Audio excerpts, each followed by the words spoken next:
I wish this story ended differently. It didn't. And it might be a story you are very familiar with.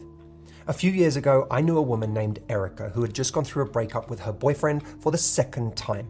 It ended for the exact same reason it did the first time, which I will tell you about in a second. But somehow, even though she had tried and failed to work through the issues with him, she still couldn't face the idea of truly letting him go. Have you ever had someone you couldn't say goodbye to, even though what they were offering you didn't make you happy or meet your needs? As a coach for nearly 20 years, I have seen this story play out over and over again. People question if it was right to walk away or if they're letting go of something good too soon. It's even harder when the relationship doesn't have the bad parts that we so often hear about: cheating, lying, abuse. Just two people who seemingly were right for each other until they weren't. If any of this describes you and you have a situation where you don't feel good right now, you're not completely happy with the way it's going, I want you to treat the next 10 to 15 minutes like you just joined a coaching session with me one-on-one. Because I'm going to take you through a little process that I've taken thousands of people through for figuring out what needs to be the next step in their relationship. And this is designed to bring clarity to whether ending things is the right thing for you or whether it would be premature to give up on this person. My hope is that by the end of this video, you feel a different level of peace in your decisions either way. Erica's story went like this. Erica wanted to find love her whole life. She was 31, successful in her career, a go-getter, likable, had a couple of great friends, and really loved life. But her dream, her deepest dream, had always been to find love, to get married, and to raise a family. Despite everything else in her life, this was her number one goal. She loved love stories, romantic movies, and listened eagerly anytime she heard dating advice that she thought could help her find that kind of love for herself. Then, after years of dating, she met someone who represented all she had been looking for.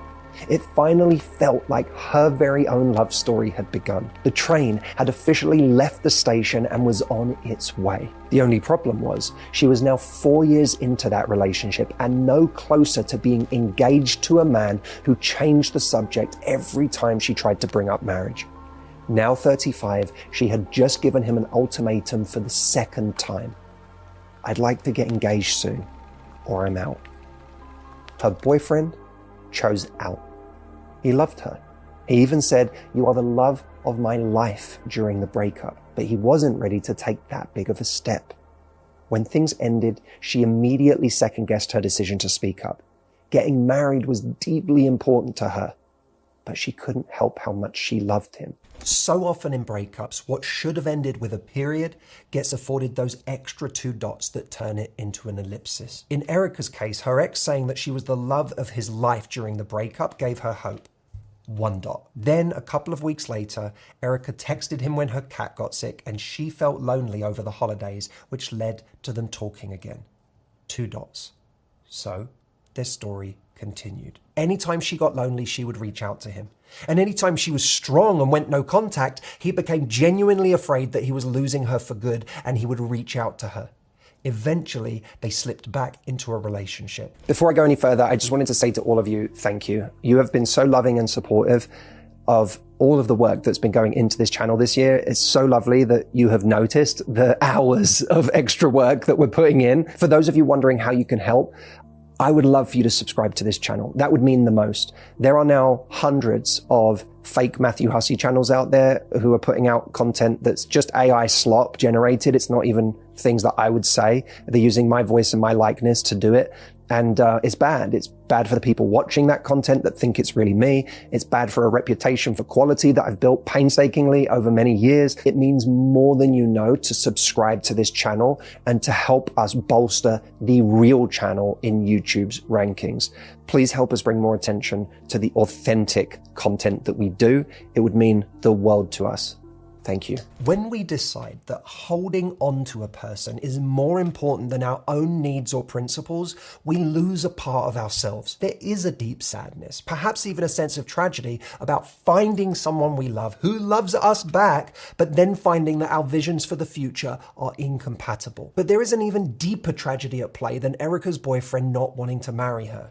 And that is Erica slowly trying to convince herself not to care about something that deeply mattered to her just so that she could hold on to the relationship.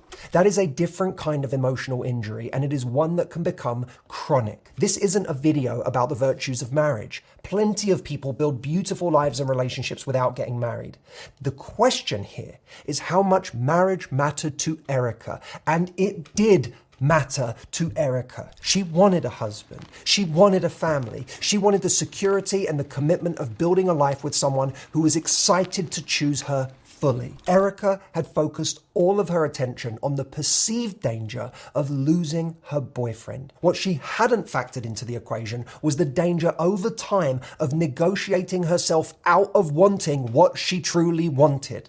Her boyfriend wasn't villainous. He may genuinely have loved her. He may be a good man who is genuinely conflicted. But a good person can still be the wrong partner for your life vision. And when we continue to go back to someone who has shown us repeatedly that their vision doesn't align with ours, we are communicating something without words, that their vision doesn't have to change because our vision is pliable. There are 3 factors at play in any relationship. The first is your standards.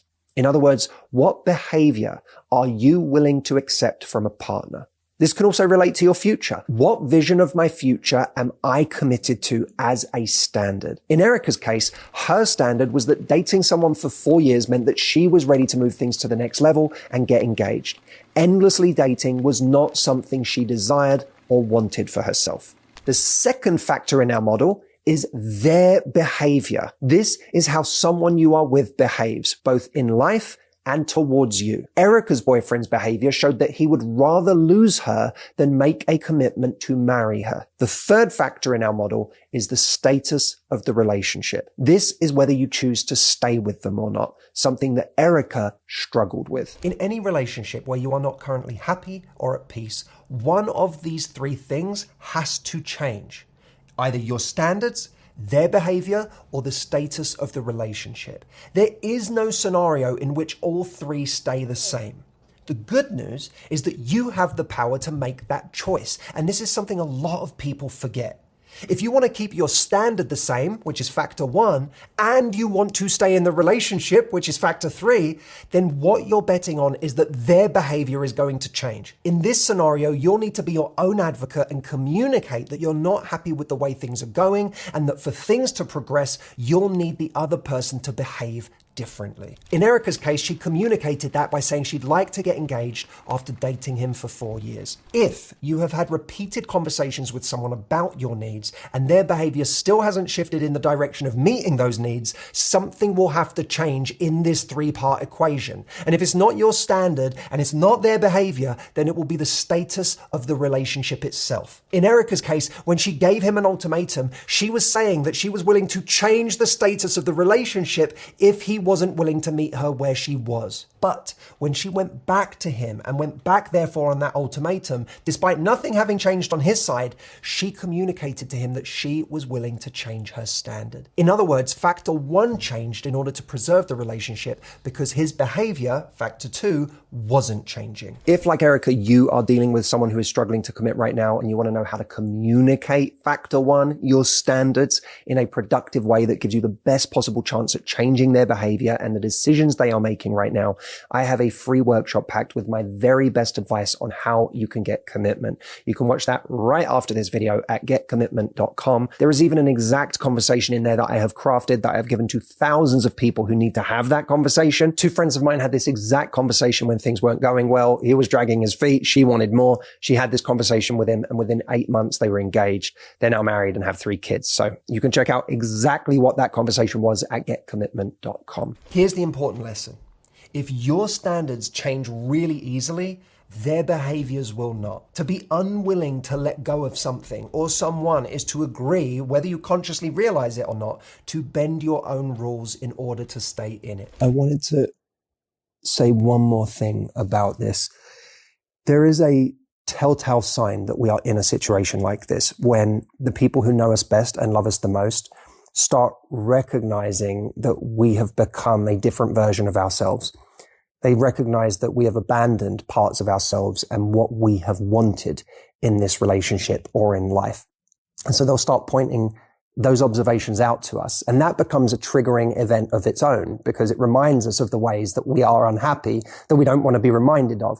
So we have different reactions to that. Sometimes we start hiding parts of the relationship from our friends and family. We don't want to answer questions about things we don't have good answers for. We may even start parroting the excuses made by our partner to us, to our family, in an effort to defend them and thereby defend our decision to be okay with whatever is happening.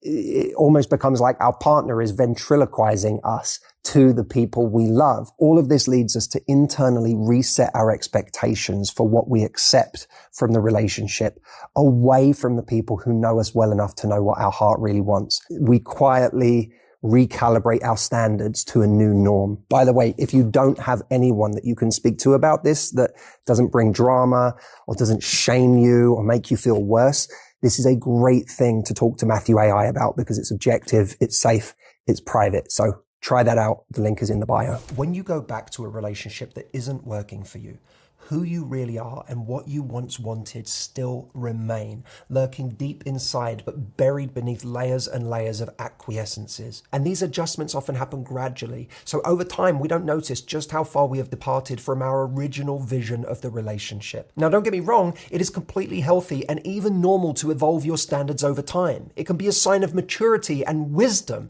It would be weird to have the same exact standards at 35 or 65 as we did at 22. The question we have to ask ourselves is, can I adjust my standards in the ways that this relationship calls for and still be happy? In Erica's case, retracting her ultimatum and going back to her ex meant that she was willing to stay in a relationship that may never lead to an engagement and a wedding, both of which she really wanted. By the way, this is why her boyfriend didn't panic when they broke up the second time. He had gotten used to the fact that the breakup didn't mean he was losing her. The only time he ever really panicked was when she got strong and went no contact and he didn't hear from her for a while, because it was in those moments that he actually felt her loss. In other words, anytime it looked like she might actually make good on her promise of changing the status of the relationship, factor 3 in our model, he would suddenly freak out and reach out to her with the dread of losing her. But what did he say when he reached out? That he was wrong and wanted to get engaged? No, there was no new information, which left Erica to decide if she, this time, was finally going to do what she hadn't done before, which is truly change the status of the relationship from sort of done to actually done. And in order to do this, she would need to say to herself, this is not the right man for me. He can't give me what I want and need. And I would rather be single than settle for something that fundamentally forces me to accept less than I want and deserve. Unfortunately, Erica didn't do that. And we don't get what we deserve in life. We get what we accept. The ultimate answer to the proverbial question, why do people continue to treat us casually, is simple. Because we let them. I wish her story had ended differently. It didn't. But yours can. You can take a look right now at a situation in which you are unhappy for whatever reason, which may be different from Erica's. And you can ask yourself which one of the 3 factors will need to change in order for you to feel at peace and content. Will it be their behavior, which you can influence by advocating for yourself and your needs? Will it be your standards if they don't change their behavior? Or will it be the status of the relationship by ending it so that you can make room for one that is right for you? Thank you so much for watching. If there's anything you wish I had answered in this video, leave me a comment below. And also let me know in your situation right now, which of the 3 factors needs to change for you to start being happier. Thank you so much for watching. I will see you next week.